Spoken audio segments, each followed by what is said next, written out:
Today we'll be doing a lab on rotational inertia. Just like every good lab, we have a purpose. Our purpose today will be to determine the relationship between torque and rotational inertia. Now you're going to need some things for this lab. A clamp, 3 steel rods, a T-connector, a pulley, a base, some weights, some string, and finally a screwdriver. After, you'll be left with something that looks like this, or this. If you don't put enough weights, this will happen.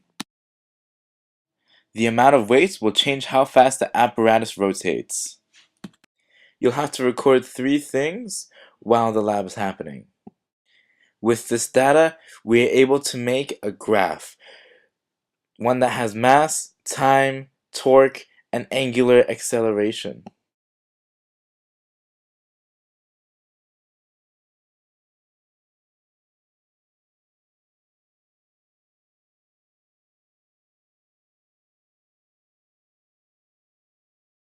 We found acceleration like this,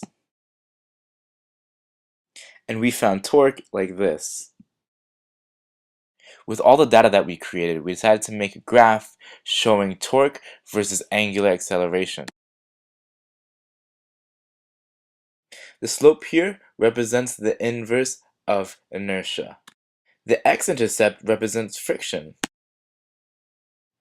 Through the graph, we can see that inertia is torque divided by angular acceleration.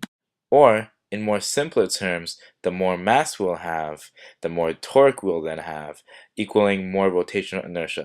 Our lab does have some sources of error. We notice that as the string pulls on the rod, it might create some friction with the base. Also, there can be a little bit of a wobble effect at the top of the apparatus.